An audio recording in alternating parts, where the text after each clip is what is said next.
Well, hello and welcome back to another exciting edition of Coffee with Stephen. So this week's blog is entitled Roses Are Red. And while many of you probably recognize that alliteration from the medieval poem, it actually is a direct reference to Alice in Wonderland. And before you start, visioning a hookah-smoking caterpillar, one of my favorite characters, of course, this one actually specifically relates to the Queen of Hearts.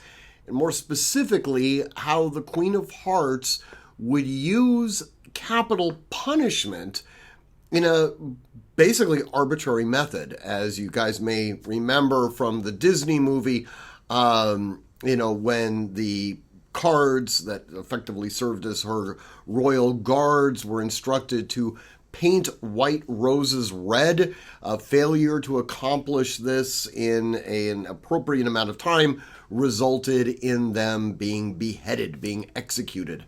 And I use this as kind of like a starting off point to how we deal in crime and punishment. And the very fact that we oftentimes have crimes that have lesser punishments because, ultimately speaking, applying the ultimate punishment to something like, jaywalking would seem to be at best an imposition of tyranny.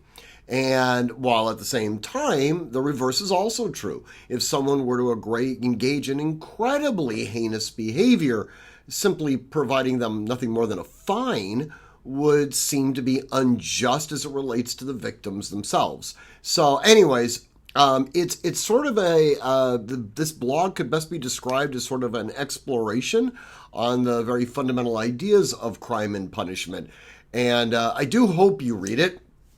As always, if you have any questions, by all means, you know how to contact me. And of course, you can comment directly on the blog. And as always, train constantly, train consistently, train repetitively, and train with purpose. Above all else, stay safe.